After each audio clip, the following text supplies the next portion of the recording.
ਕਹਿੰਦੇ ਮਹਿੰਗੇ petrol diesel ਦੀ ਮਾਰ ਕਿਸਾਨਾਂ ਤੋਂ ਲੈ ਕੇ ਤੇ ਆਮ ਲੋਕਾਂ ਤੱਕ ਵੀ ਹੋਣ ਲੱਗ ਪਈ ਹੈ ਜੀ। ਪ੍ਰਵੀਨ ਜੀ, 27 ਫਰਵਰੀ ਨੂੰ $71 ਪ੍ਰਤੀ ਬੈਰਲ ਸੀਗਾ ਕੱਚਾ ਤੇਲ।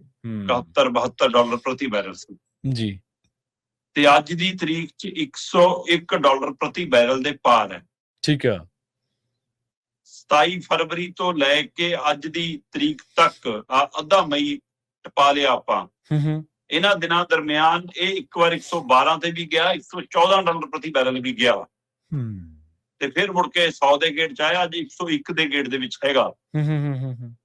ਜਿੰਨਾ ਰੇਟ ਸਾਨੂੰ $72 ਪ੍ਰਤੀ ਬੈਰਲ ਤੇ ਮਿਲ ਰਿਹਾ ਸੀਗਾ ਪੈਟਰੋਲ ਡੀਜ਼ਲ, ਜੀ ਜੀ, ਉਹੀ ਰੇਟ ਸਾਡਾ ਅੱਜ ਵੀ ਚੱਲ ਰਿਹਾ। ਤੇ ਜਦੋਂ 65-67 ਪ੍ਰਤੀ ਬੈਰਲ ਸੀ ਤਦ ਵੀ ਸਾਨੂੰ ਇਸੇ ਰੇਟ ਤੇ ਮਿਲ ਰਿਹਾ ਸੀ। ਜੀ ਸਹੀ ਹੈ, ਬਿਲਕੁਲ।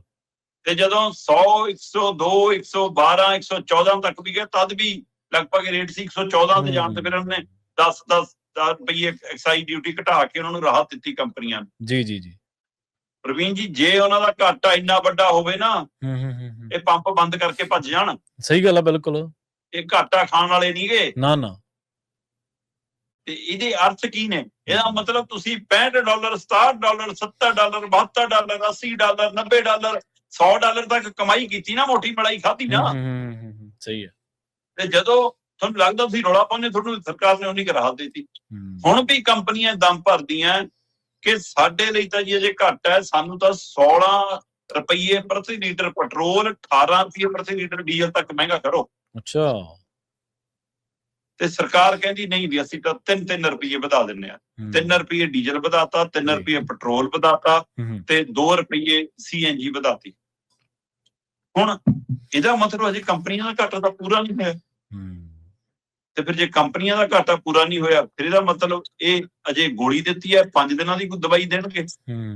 ਮਤਲਬ ਡਾਕਟਰ ਕੋਲ ਜਾਓ ਨਾ ਤੁਸੀਂ, ਕਈ ਵਾਰ ਉਹ ਕਹਿੰਦਾ ਵੀ ਜਾਂ ਤਾਂ ਟੀਕਾ ਲਵਾ ਲਾ, ਜੀ ਜੀ, ਨਹੀਂ ਫਿਰ 5 ਦਿਨ ਗੋਲੀਆਂ ਖਾਣੀਆਂ ਪੈਣੀਆਂ। ਹੁਣ ਜੇ ਤਾਂ ਇੱਕੋ ਵਾਰ ਟੀਕਾ ਲਾਉਂਦੇ ਫਿਰ ਤਾਂ ਇਹ 16-18 ਰੁਪਈਏ ਵਧਾ ਦਿੰਦੇ। ਹੁਣ ਇਹ ਬਾਰ-ਬਾਰ ਟੀਕਾ ਲਾਉਣਗੇ, ਬਾਰ-ਬਾਰ ਜਾਂ ਗੋਲੀ ਦੇਣਗੇ, ਮਤਲਬ 5 ਦਿਨਾਂ ਦੀ ਬੱਟੀ ਦੇਣਗੇ ਕਿ 3-3 ਰੁਪਈਏ 4-4 ਰੁਪਈਏ ਕਰਕੇ ਵਧਾ ਦਾਂਗੇ ਹੌਲੀ ਹੌਲੀ। ਇਹਦਾ ਮਤਲਬ ਵਧੂਗਾ ਅੱਗੇ ਜੀ। ਪਰ ਜਿਹੜਾ ਹੁਣ ਵੀ ਵਧਿਆ, ਇਹਦਾ ਅਸਰ ਕੀ ਸਰਕਾਰਾਂ ਆਪ ਚੱਕਣਗੀਆਂ? ਕਿ ਟਰਾਂਸਪੋਰਟ ਆਪ ਚੱਕ ਲੂਗੀ, ਚਾਹੇ ਉਹ ਟਰੱਕ ਵਾਲੀ ਹੋਵੇ ਤੇ ਚਾਹੇ ਉਹ ਟੈਕਸੀ ਵਾਲੀ ਹੋਵੇ, ਚਾਹੇ ਬੱਸ ਵਾਲੀ ਹੋਵੇ? ਸਹੀ ਹੈ। ਨਹੀਂ, ਇਹਦਾ ਅਸਰ ਵੀ ਆਮ ਲੋਕਾਂ ਤੇ ਪੈਣਾ। ਜੇ ਡੀਜ਼ਲ ਮਹਿੰਗਾ ਹੋ ਰਿਹਾ ਤਾਂ ਟਰੱਕ ਦਾ ਭਾੜਾ, ਟੈਂਪੂ ਦਾ ਭਾੜਾ ਵਧਣਾ।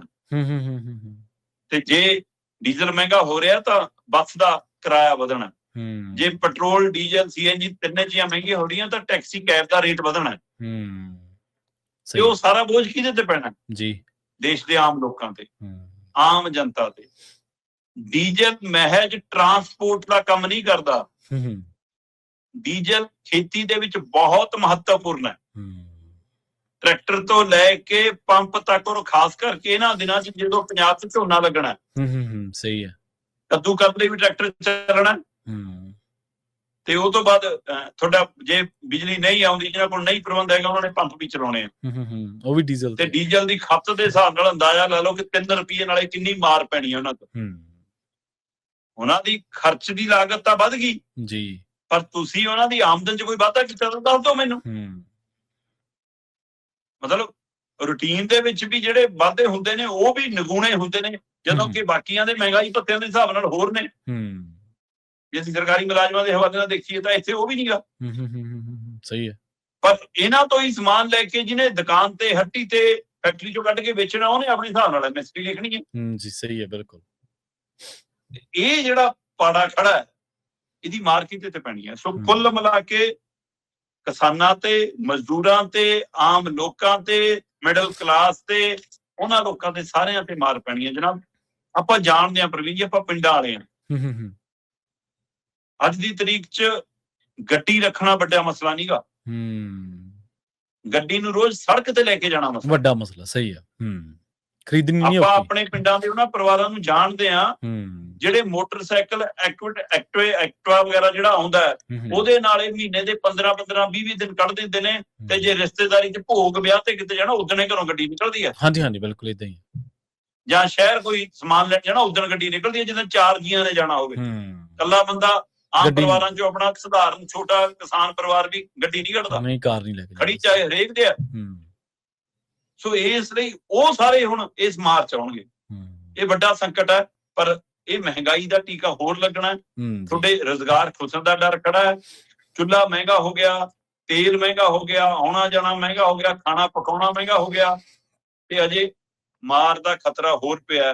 ਤੇ ਫਿਰ ਇਹ ਸਿਆਣੇ ਦਿਮਾਗਾਂ ਵਾਲੇ ਜਿਹੜੇ ਆਪਣੇ ਆਪ ਨੂੰ ਕਹਿੰਦੇ ਨੇ ਕਿ ਅਸੀਂ ਵਿਸ਼ਵ ਗੁਰੂ ਹਾਂ, ਇਹ ਮਸਲੇ ਹੱਲ ਦੂਰਿਆਂ ਦੇ ਕੀ ਕਰਨਗੇ ਜਿਹਨਾਂ ਤੋਂ ਆਪਣੇ ਗੁਆਂਢ ਵਾਲਿਆਂ ਨਾਲ ਮਸਲੇ ਹੱਲ ਨਹੀਂ ਹੁੰਦੇ। ਸਹੀ ਹੈ, ਬਿਲਕੁਲ ਜੀ।